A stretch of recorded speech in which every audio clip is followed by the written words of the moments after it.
Dear students, today I will take you in the history of Hindi वर्णमाला। हिंदी वर्णमाला ये हिंदी भाषा का बेस है। हिंदी में कुल वर्ण या इसको हम बोलते हैं अक्षर। वर्ण क्या है? सिंबल ऑफ साउंड, ध्वनि का प्रतीक। अगर हमने कहा क, एक अमेरिका में बैठा व्यक्ति भी ऐसे ही आवाज़ निकाला क, तो ये ध्वनि हुई। इस ध्वनि को हम इस आकृति के द्वारा कागज पर दिखाते हैं, इसी को हम कहते हैं वर्ण। ख एक आवाज़ निकली, ये आवाज़ आप भी निकालो ख। तो ख को हम कागज पर इस चित्र के द्वारा दिखाते हैं, इसी को कहते हैं वर्ण। क क्या है? वर्ण है। वर्ण क्या है?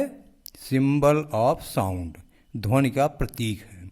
हिंदी भाषा में कुल 52 अक्षर पाए जाते हैं। 52 अक्षर होते हैं और इसमें दो तरह के अक्षर होते हैं, स्वर और व्यंजन। स्वर की संख्या 11 होती है। ये स्वर बगैर किसी की सहायता से बोले जा सकते हैं, बगैर व्यंजन की सहायता से बोले जा सकते हैं, जबकि व्यंजन स्वर की सहायता के बिना नहीं बोला जा सकता।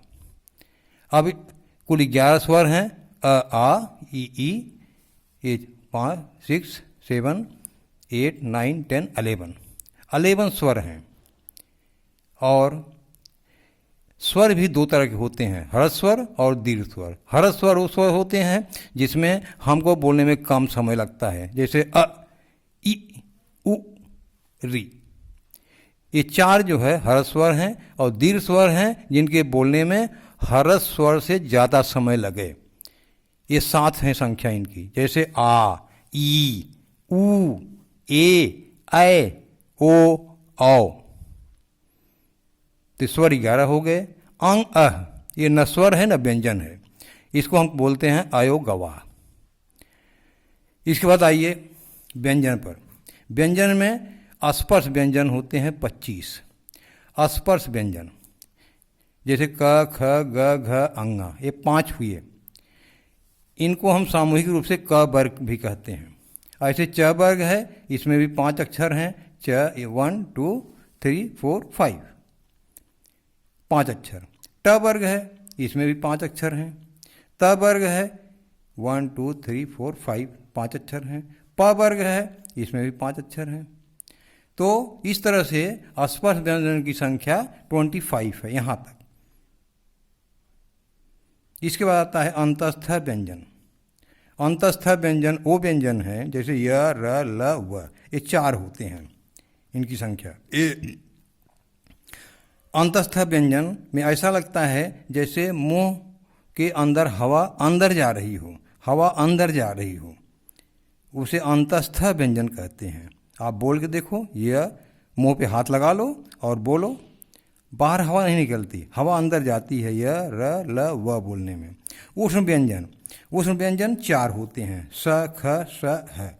उष्ण क्यों कहते हैं? जैसे आपको ठंड लगती है तो आप हाथ रगड़ते हो, तो इससे गर्मी पैदा होती है, ऊष्मा पैदा होती है। उसी तरह से इन व्यंजनों को बोलने में चारों को घर्षण होता है, माउथ के अंदर, टंग और तालू में। स, ख, स, ह, घर्षण होता है, ऊष्मा निकलती है, इसलिए उष्ण व्यंजन बोलते हैं। इसके बाद छ, त्र, ज्ञ, स्र, ये 4 व्यंजन हैं, इनको हम विस्तृत व्यंजन बोलते हैं। ये 2 व्यंजनों के मिलने से बनते हैं। जैसे यहाँ देखिए, क धन स, क धन स बराबर छ, त धन र, त्र, ज धनिया, ज्ञ, स धन र, स्र। इसको हम संयुक्त व्यंजन भी बोलते हैं। ये दोनों व्यंजन आपस में मिलके एक दूसरा आकृति बनाते हैं। इसके बाद आता है 2 नए वर्ण होते हैं, अड़ और अढ़। अड़ा जिसे सड़क बोलते हैं। अब यहाँ देखिए ड है, ड के नीचे बिंदी दे दिया तो अड़ा हो गया। ये ढ है, ढक्कन, बिंदी दे दिया तो आढ़ा हो गया। ये ढ है, ये आढ़ा है। ये ड है, ये आड़ा है। इन दोनों व्यंजनों से कोई शब्द शुरू नहीं होता, ये शब्द के बीच में आते हैं या तो अंत में आते हैं। जैसे पढ़, सड़क, सड़क में अड़ा बीच में आया। पढ़ अंत में आया। पढ़ाई बोलें तो बीच में आएगा। तो इस तरह से आप देख लिए कि 11 स्वर हैं। यहाँ देखिए 2 अयोगवाह हैं, 2 अयोगया, 25 स्पर्श व्यंजन हैं, 4 अंतस्थ व्यंजन हैं, फिर ऊष्म व्यंजन हैं 4, ऊष्म व्यंजन 4 ह तक। नए वर्ण हैं ये 2 ठो, और मिश्रित या ये संयुक्त व्यंजन हैं 4। तीन को जोड़ डालिए, सब 52 आते हैं। 52 letters are in Hindi language. अब देखिए यहाँ पर कुछ और व्यंजन की हम टाइप्स बताते हैं। जैसे द्वित व्यंजन। द्वित व्यंजन वो व्यंजन हैं जब समान व्यंजन मिलते हैं, जैसे क और क मिल क्या बनाए क, जैसे मक्का। म और म मिल क्या बनाए म, मम्मी। अब यहाँ देखिए मम्मी, आधा म और पूरा म। म और म मिल के म बनाए, क मिल के क से क मिला क बना मक्का। इनको हम कहते हैं द्वित व्यंजन। अब यहाँ देखिए संयुक्त अक्षर। जब 2 भिन्न प्रकार के व्यंजन आपस में मिल करके अक्षर बनाते हैं तो उसको हम कहते हैं संयुक्त अक्षर। जैसे क हरंत है नीचे, मतलब इसका अर्थ आ नहीं लगा हुआ है। धन ख, ख मतलब मक्खी।